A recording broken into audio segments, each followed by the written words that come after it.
Kita kembali ke materi kita mengenai letter of credit. Oke. 9 tadi issuing bank berarti yang di tujuan ya, di negara tujuan, di negara importir, memeriksa dokumen, oke. Jadi yang ke-10, importir membayar atau menerima issuing bank untuk mendebit rekeningnya pada bank tersebut ya. Jadi kalau dokumennya sudah lengkap, diterima sama si importir, si consignee, si customer, dia meminta agar issuing bank itu mendebit rekeningnya untuk membayar ekspor tersebut gitu ya. Kemudian issuing bank kemudian mereimburse negotiating bank dengan mengkredit rekening negotiating bank pada issuing bank. Ya, jadi Bank of Tokyo di Jakarta juga tadi di situ mengkredit bank yang ada di issuing bank, berarti yang Bank of Tokyo itu yang ada di Tokyo ya. Dan tentu itu untuk nanti digunakan membayar barang itu kepada si eksportir. Nah, ini prosedur transaksinya ini secara apa namanya prosesnya seperti ini ya. Mulai dari issuing bank di sini tentu yang pertama kali itu adalah adanya importir ya, ada importir, pembeli, di sini ada eksportir ya, eksportir. Nah, bagaimana ini membangun, umpamanya dia menjual kepada ini ya, menjual tapi harus ada jaminan gitu. Makanya mereka tadi saya jelaskan tadi ya, buka bank ini semua tadi. Nah, apa sih akibat kalau umpamanya mereka saling percaya aja gitu tanpa padahal nggak kenal? Nah, saya mau ceritakan sedikit, saya ada pengalaman. Saya tahun lalu, bukan tahun lalu, 2 tahun lalu, tahun 2021. Saya nggak tahu apa ini saya pernah ceritakan di sini belum ya.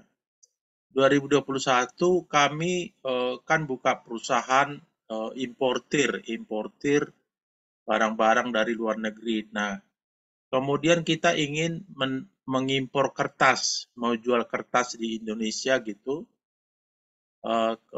Terus kita searching siapa sih penjual di luar negeri untuk kertas yang murah. Nah, waktu itu saya dan teman saya ini searching di apa itu namanya, yang Alibaba, yang punya si Jack Ma itu, ya. Di sana kan banyak supplier kertas, ada yang di Vietnam, ada yang di Thailand, ada yang di Australia, beberapa gitu. Nah, akhirnya kami ketemu ada salah satu pabrik kertas di Bangkok. Sebenarnya dia 1 jam dari Bangkok menuju Pattaya di Thailand ya. Nah, kita akhirnya mulailah kita kenalan lewat email, lewat handphone gitu, bahwa kita ada berkeinginan import kertas ya. Karena harganya waktu itu sangat bagus, sangat murah, itu cuma 0,70 sen per rimnya. Ya, untuk kertas A4 seperti itu. Nah, semua kita oke, sudah jalan dengan baik, semua oke. Terus kita ingin membeli pertama untuk tesnya 1 kontainer pendek. Waktu itu 1 kontainer pendek, kalau mereka itu minta DP dulu 30%. DP untuk 1 kontainer pendek itu kira-kira 60 juta rupiah ya, 60 juta. Ini nggak kenal nih, kita belum kenal, belum pernah ketemu dengan penjual yang ada di apa itu di Bangkok itu ya, di Bangkok. Kita belum juga pakai LC, nggak pakai LC, cuma faktor kepercayaan aja. Nah, waktu itu oke, mereka minta dikasih DP dulu. DP 30% tadi itu kira-kira 60 juta. Cuma kan kita berpikir, karena kita nggak kenal, kalau kasih DP 60 juta tiba-tiba dia hilang gimana, kan seperti itu. Ya, udah ada nama perusahaannya, ada gambarnya, ada websitenya, semua dikasih tahu, emailnya ada orangnya gitu. Akhirnya kita bilang, oke, sebelum kita Sebentar saya tanya, ini pernah saya ceritain belum ya di kelas ini ya? Belum, Pak. Oke, belum ya, jangan sampai 2 kali gitu. Itu baru tahun 2021. Jadi sebelum kita transaksi, kita mau datang, kita bilang kita mau visit. Kita mau visit ke pabrik, pabriknya yang ada saya bilang tadi 1 jam dari Bangkok.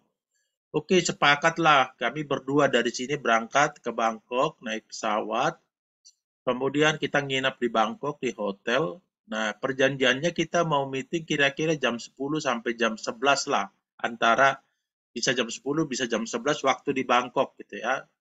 Nah, kita udah mulai semua karena harga udah sepakat semua.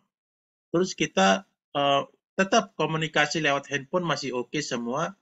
Tapi kira-kira kami mau berangkat ke itu ke pabrik itu dari hotel kira-kira jam 9 itu kita nggak bisa telepon lagi orangnya, nggak direspon lagi gitu, nggak bisa di call lagi. Ini kenapa nih orang kan gitu. Terus kita pesan taksi, kita masih ingat itu biaya itu kami bayar itu 500 baht biaya taksinya karena itu hampir 1 jam dari Bangkok itu menuju Pattaya, jadi kayak di tengah jalan seperti itu. Kita naik taksi, terus ada apa namanya, ada pabriknya itu ada pabriknya, jelas ada segitu. Terus kita terus sampailah di sana, terus kita mau ngomong ke resepsionis ya, ngomong ke resepsionis bahwa kita ada perjanjian meeting dengan PT ini, dengan bagian marketingnya, namanya si ini, kita bilang gitu, ya, ada namanya. Terus resepsionis itu bertanya kepada marketing manager, dia bilang gini, ini ada tamu dari Jakarta, katanya sudah ada appointment, sudah ada mau meeting dengan si ini, katanya. Waktu kami ngomong, dia bilang, nama itu nggak ada di sini, katanya gitu. Nama itu bukan karyawan di sini, katanya. Terus oh emailnya di sini, terus fotonya di sini, alamatnya di sini. Nah itu bisa penipuan katanya kan, bisa penipuan. Tapi dia bilang, itu masih lewat telepon di resepsionis gitu. Hari ini saya nggak ada janji dengan orang Indonesia katanya. Hari ini kami ada janji tapi orang Uni Emirat Arab katanya dari Emirat Arab. Jadi tapi nggak apa-apa katanya karena kalian udah sampai di Bangkok, udah sampai di sini, ayo meeting di lantai 3 katanya. Jadi naik kita lantai 3, dia kasih tahu lah memang banyak penipuan katanya. Dia menggunakan nama perusahaan kita, websitenya kita, foto-fotonya perusahaan ini mungkin diambil dari website, emailnya juga sama katanya, tapi orang itu nggak ada di sini. Oke, nggak apa-apa kita bilang gitu. Tapi gimana kalau kami import kertas seperti harganya dia bilang kan 70 sen per rim. Apakah bisa harga sama? Terus mereka bilang enggak, ini kertas kita kelas premium. Itu harganya di atas 3 dolar per rim. Nah, bedanya coba dari 70 sen jadi 3 dolar kan? Beda banget ya. Nah, penipu itu maunya mungkin kami udahlah kalau orang-orang yang ya istilahnya yang kurang paham, bisa aja ditransfer 30% kan udah hilang itu 60 sampai 70 juta gitu ya. Jadi ini pengalaman makanya kenapa ada LC menghindari yang seperti itu gitu loh. Kalau kita sudah dapat umpamanya kontrak, sudah ada LC, kopi LC-nya, kan itu udah bisa dijamin sama bank, ada pihak lain, pihak ketiga yang sebagai perantara atau sebagai jaminan antara penjual dengan pembeli.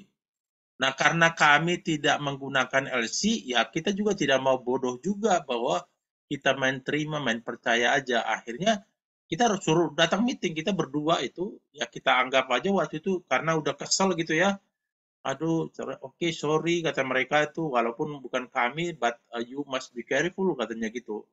Kita itu jadi lemes gitu kan pulang, aduh udah capek-capek, udah jauh-jauh kan biaya juga, tiket pesawat, makan, hotel, dan lain-lain. Tadi naik taksi aja dari Bangkok ke pabrik itu 500 baht, balik lagi 500 baht, udah 1000 baht gitu loh. Nah seperti itu, jadi memang harganya sangat murah, nah itu menjadi jebakan ya. Dia bilang 70 dolar, 70 sen. Bahkan kami di sini kami sudah hubungi banyak, udah dapat customer gitu. Karena kami punya harga bagus, mereka udah mau, oke harganya bagus katanya. Jadi kami belum import tapi kami udah dapat customer di sini. Tapi dengan kejadian itu yang dia bilang harga premium $3, akhirnya nggak bisa. Nah, itulah karena antara pembeli dengan penjual kan tidak saling kenal. Untuk menjembatani itulah dibuat LC, Letter of Credit. Nah, kalau sudah nanti lewat bank, kan tadi rekeningnya si pembeli itu kan sudah ada di bank.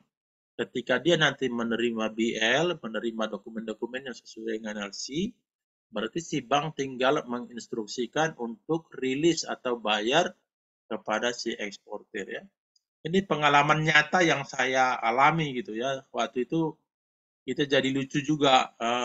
Kan kalau kita nonton sepak bola Liga Inggris itu kan sering ada kita lihat di kaosnya itu ada Chang gitu ya, Chang. Kita kan kurang tahu, ternyata itu seperti birnya orang Bangkok ya. Waktu itu teman saya yang saya ikut tuh jadi kayak kesel, kayak marah, dia bilang, ayo minum bir aja kita, walaupun bukan kita peminum, tapi tes juga itu minum bir Chang. Nah, waktu itu kami belilah 2 botol gitu kan, 2 botol kita minum 1 botol, terus satu lagi kita mau bawa ke hotel. Nah, waktu itu kita menggunakan apa itu, kalau di sini LRT ya, kereta api yang di atas itu. Ternyata di sana itu nggak boleh bawa botol minuman gitu di lewat LRT ya. Diperiksa benar itu. Hari kita buang gitu, kita tinggal gitu. Jadi ya ini jadi pelajaran juga. Masih untung kami nggak transfer yang 60 sampai 70 juta itu. Jadi kita hanya kerugiannya itu ya tiket pesawat PP, kemudian di sana menginap di hotel berapa 3 malam atau apalah, karena kita pikir sambil udahlah pulangnya itu akhirnya kita perpanjang agar kita bisa sebentar kayak jalan-jalan di Bangkoknya. Oke, itu pengalaman nyata yang saya alami. Jadi saya saran kalau ada teman-teman penawaran yang kelihatannya harga super murah, super mudah, jangan langsung percaya, hati-hati, itu banyak jebakan ya. Ternyata mereka bisa menipu. Oke, jadi ini tadi mengenai LC-nya, tadi saya udah jelaskan juga di sini bagaimana prosesnya ya. Ini hampir sama, hanya bagannya aja nih ya. Ya. Nah, ini juga sama, apa sih yang menempatkan order antara eksportir dan importir. Oke, ada pertanyaan nggak? Saya pikir karena saya belum terlalu sehat, saya cukupkan sampai di sini aja dulu gitu.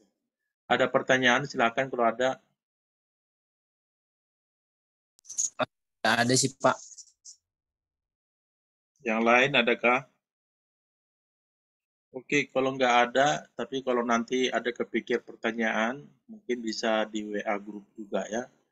Baik, kalau gitu terima kasih. Semoga teman-teman semua dalam keadaan sehat, walaupun kerja, tetap semangat. Pasti kita bisa Amin.